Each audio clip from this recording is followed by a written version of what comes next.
Hey everybody, Sam here, Mr. Monotone, DJ Ing, Jewy half of Juicy Jewop, and the podcasters that be. Here to talk about Waco because it is the 26th year anniversary since it happened. Probably going to do a much more thorough one. I just kind of wanted to do an overview today since it's the anniversary. So let's get into it. So first of all, Waco for me is a really good example of propaganda. Before I got into it, I, like many other people, when I heard Waco, I thought, oh, you mean that place in Texas with the crazy cult leader that was raping little girls, stockpiling illegal weapons, and dealing drugs, and then mass killed themselves by burning their place up, and came out now. First of all, I wouldn't call him a cult leader, and if I did, I would be calling any religion really a cult. They were a breakaway of the Seventh-day Advent church, which believes in the second coming of Jesus. In my opinion, they're really no more a cult than the Mormons, anything like that. Not really going to go into the history too much because there's just a whole lot to get to. We'll save that one for the more in-depth one. But basically, a guy claimed that he was a living prophet in the 30s, Victor Hotef, I believe. He said the seven seals were coming, which talks about Armageddon, and that there was going to be a Lamb of God born that was going to decipher it. He had a son named George Roden, I believe. That was the son of his wife. And then they also had David Koresh, who was then known as Vernon Howell. They had a dispute, and Howell came on top and ended up changing his name to David Koresh, referencing David and Koresh, both people mentioned in the Bible. So that's a little bit of the backstory. They come to Mount Carmel in Waco, Texas, and they basically build a little commune there. So some more propaganda. There is famously a newspaper article talking about the sinful Messiah, because David himself talked about that, and just perfect example of twisting words. They were making him out to seem like this, sinful Messiah, in the sense of he is this really evil person that's claiming to be a Messiah. But no, what he was referencing is the fact that there was going to be a Messiah figure, a Christ-like figure, an anointed one. Not necessarily that he was the second coming of Jesus, but that he was some sort of prophet, and that he would not be pure as Jesus was. Instead, he would be a sinful prophet in the sense that, or Messiah in the sense that he was an imperfect man. He was just a human. So once again, just twisting words, but it makes for all the difference. Let's see what else.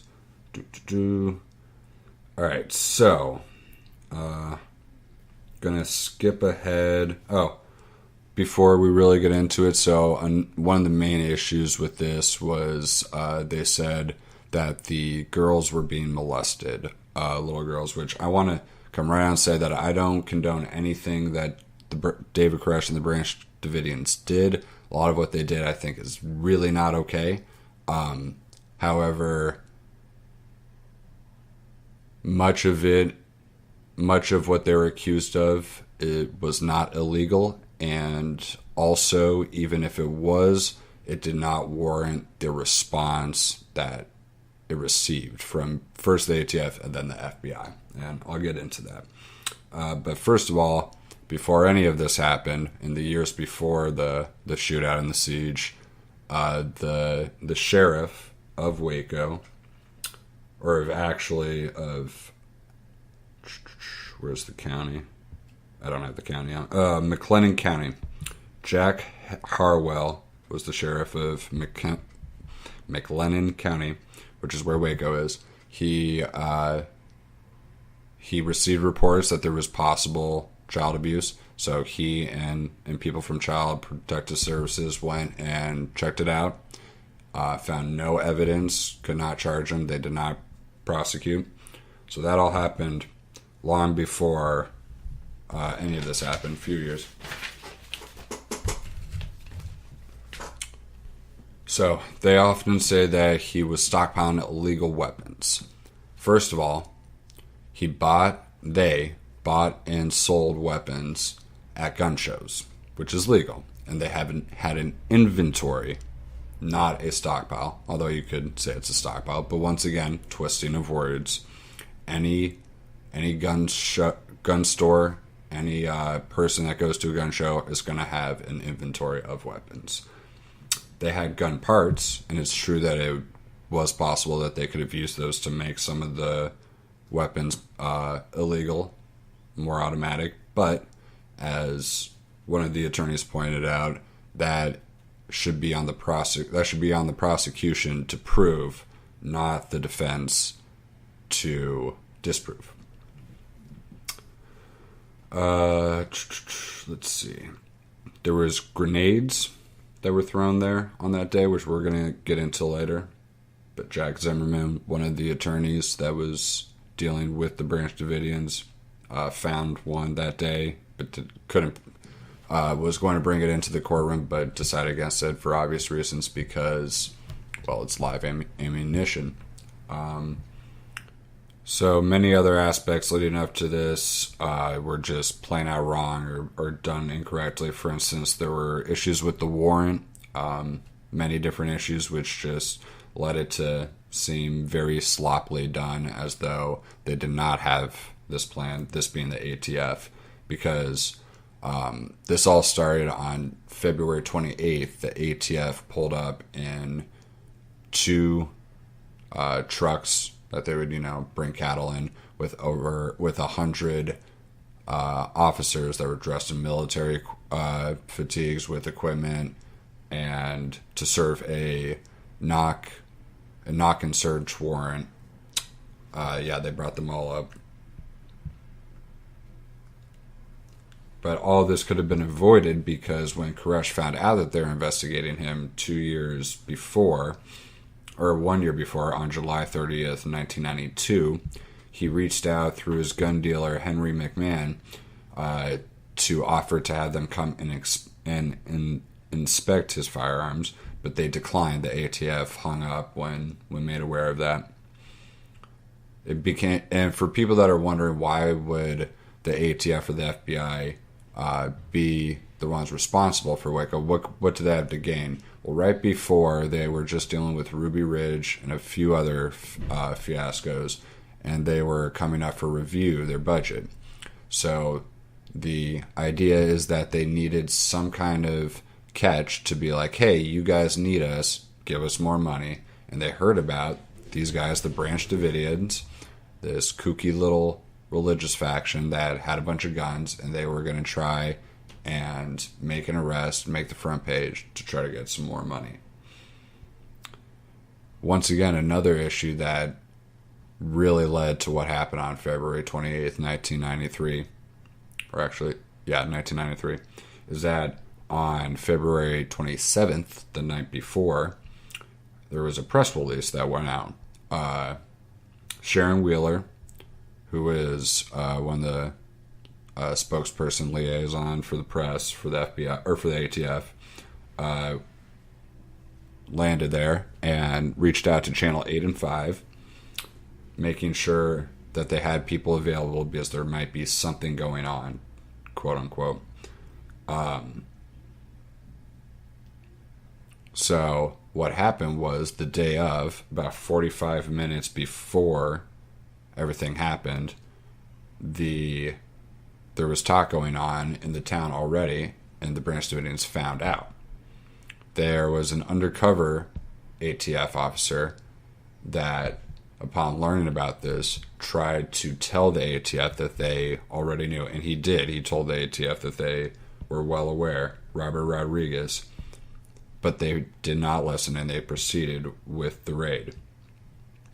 They would like you to believe that they were outgunned, and in some senses they were, because the Branch Davidians had much more capable firepower, at least initially. During that initial standoff, they had 50 cals and AK-47s. That is true. But there was 100 ATF agents, and they had the positioning, and they had the equipment, and both sides would like you to believe that the other fired first. I'm not going to say either way because I don't know for sure.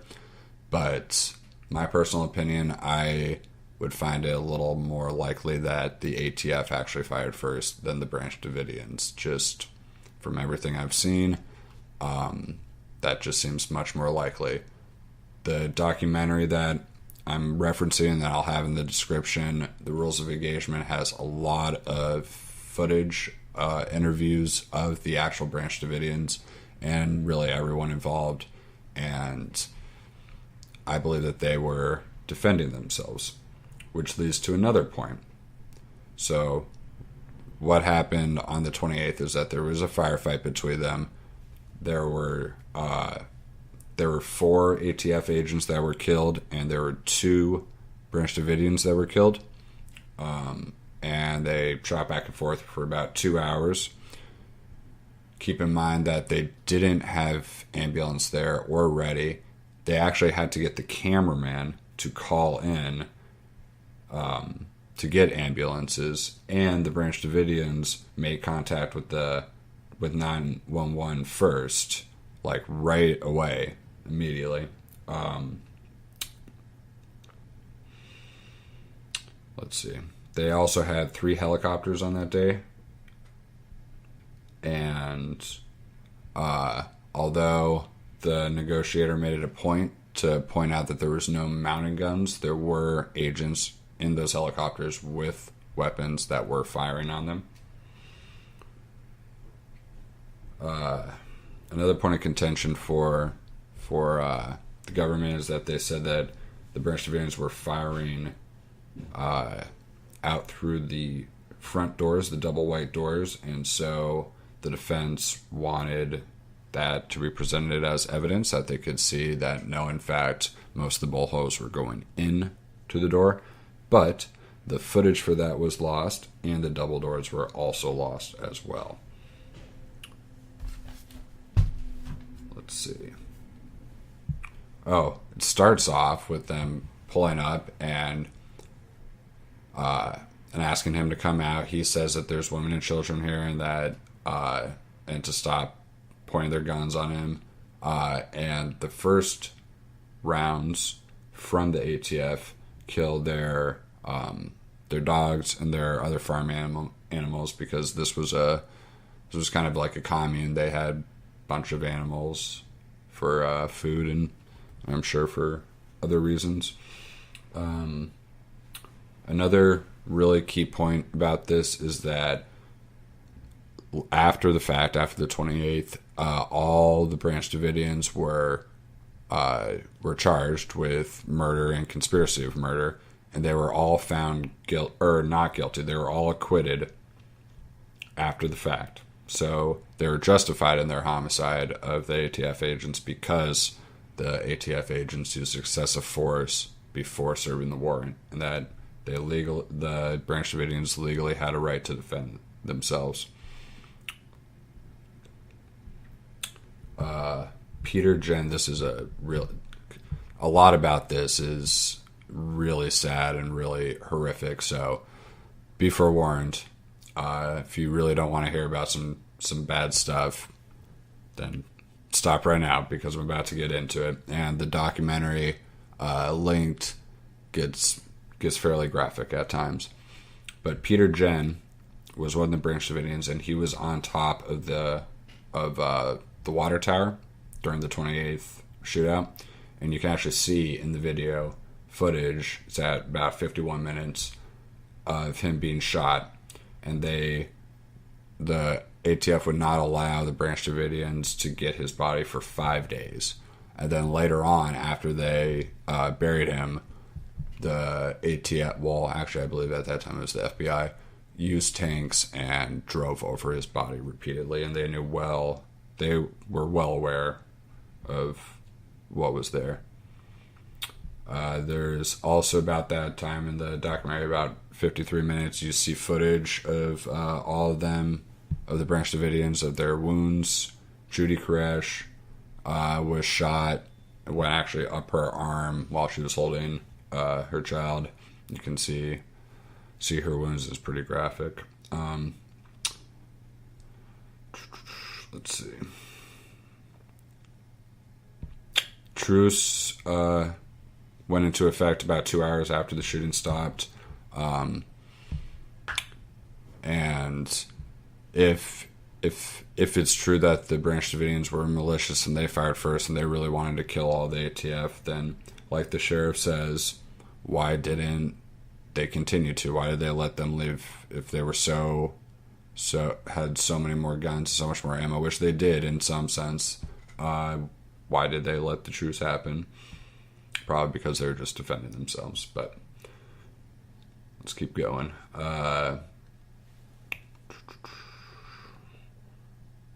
None of the agents submitted a written report for that incident, and the reason behind it that they said was, that some of them said to other people, was that it was considered quote unquote Brady material, which is material that would help to make the defense look not guilty. All right, so after the shootout, things calmed down for a bit. The ATF hands the investigation over to the FBI. They take charge for the next 51 days during the siege. They set up 2 sniper locations, Sierra 1 and 2, to cover both sides, the front and back of the building. 5 times the FBI says that the Branch Davidians refused to come out. There's no evidence of that. The only time that they didn't, David said that they were going to, but then he claimed that God spoke to him and told him to wait.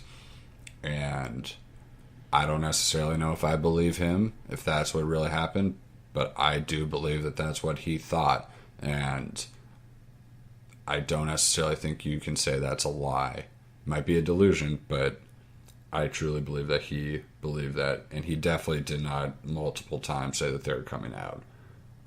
Only to not, because if he did, that there would be evidence for that and they would have presented it. After the from the first on, they start to use a lot of psychological intimidation and warfare. They bring in tanks, even though that goes against the Constitution, not using military weapons, but they did. They also would play the most horrific stuff at night. At night, they would shine spotlights on the complex, church complex, and they would also play, rabbits being slaughtered, hyenas screaming, like just different horrible random things, and then even weird things like Nancy Sinatra. They would play her songs like over and over and over, but it was just to try to agitate them, which, if they truly believed David and the rest of them were unstable and crazy, why would they try to provoke them? Yet they did, over and over. Even though the FBI, when asked if they were using psychological warfare, claimed that they weren't, or that they would be very unlikely to, even though there is footage in that documentary right around an hour or so. You can hear some of the stuff that they were playing and see the spotlights being aimed right at them. And they were doing this for days, if not weeks at a time, which is going to make even the most sane person go insane.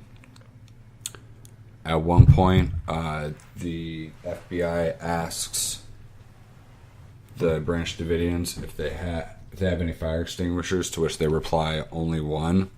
And the ATF or the FBI replies, well, you better get insurance. Although they were all free to leave, and some of them did, the ones that did leave were imprisoned, including old women up to 70 years old. So it's not too crazy to understand why they felt very afraid to leave. So then David Koresh's grandmother shows up and wants to talk to him, but the FBI won't allow her to. And his attorney says as they were walking away, he heard them say, "Hope she said goodbye." Then on April 14th, this is 5 days before the fire, Koresh says that he's spoken to God. God is going to tell them to all leave, but first, Koresh has to finish writing the 7 seals, which is a very sticking point of their religious beliefs, is that there was supposed to be a person, a prophet, a lamb of God, as he called it, that was there to write the 7 seals, which he had never written anything that he was commanded by God until then. He starts writing it, and there was even, I believe he was speaking it and like recording it and then having it also dictated at the same time. So they found the tape, and he was keeping his word. But the FBI just did not care, obviously. Even though they knew for a fact that he was working on the 7 seals, because the day before they received ribbons from the typewriter proving that he was indeed typing it. But then, on the 19th, they start the siege. It starts in the early morning, about 6 or so in the morning, and they bring the tanks in. They start punching holes in the church complex. They start putting in something called, you'll always hear him talk about tear gas. It was actually much worse than that. It was CS, which is like this powder, and it was mixed with methylene fluoride, which is I think it's like a paint thinner or something like that.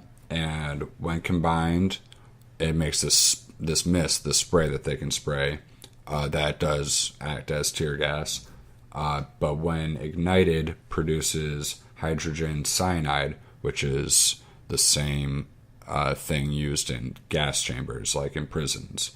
So they start spraying this gas early morning, knowing full well that although the Branch Davidians had gas masks, no gas mask fits a child.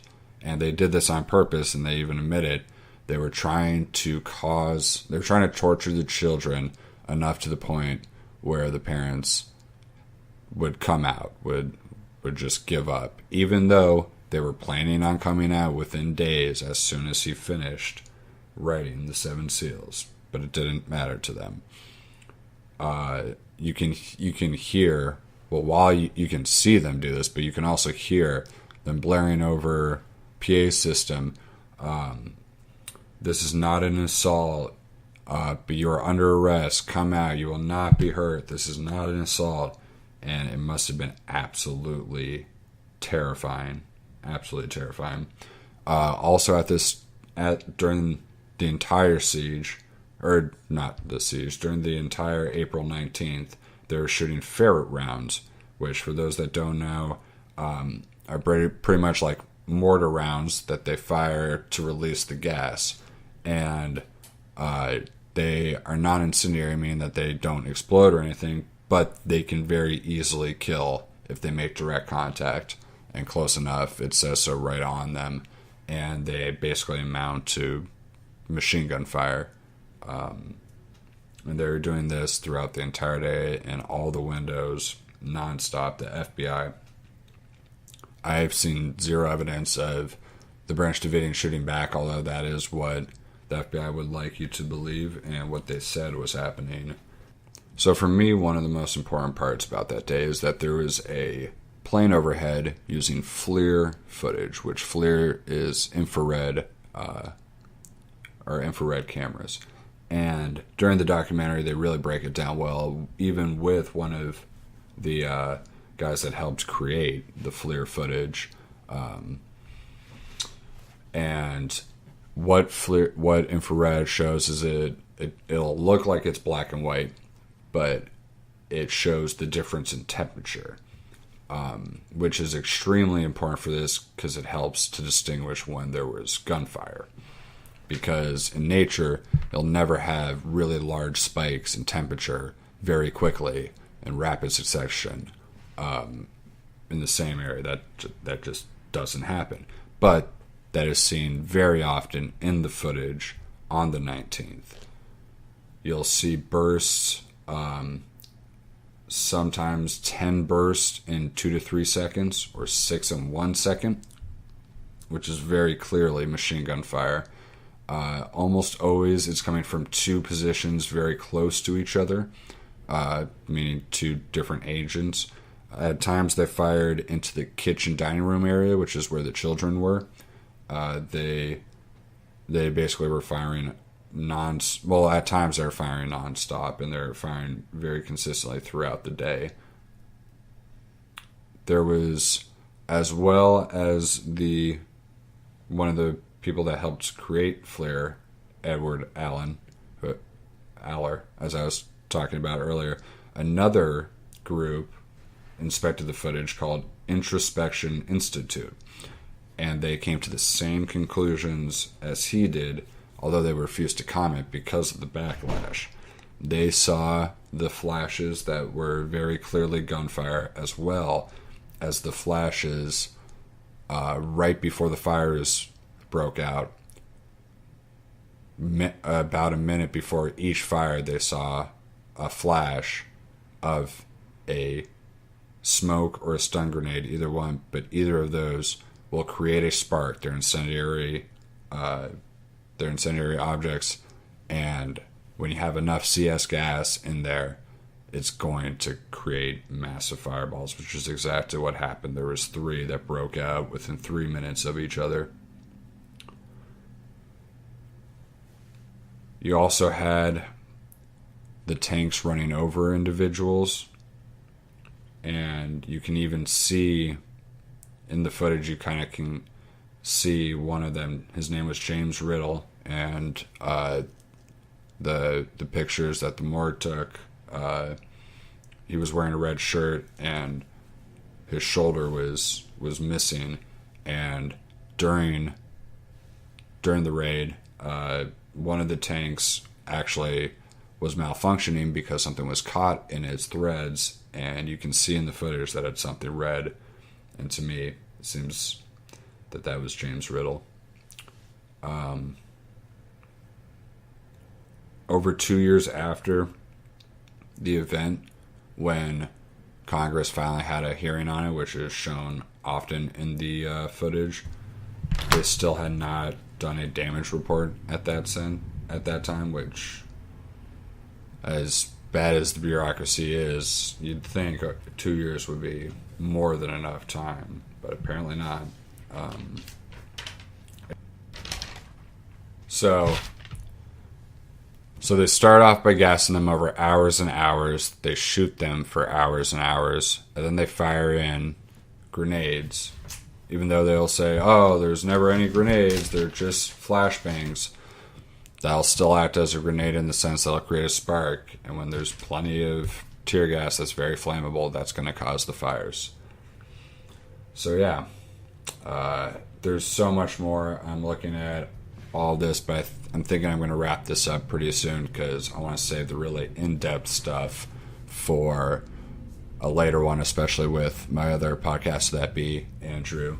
But I just want to get this one out here on this day because it is the anniversary, and what happened on that day was truly horrible. So I hope you all enjoy this, and thank you.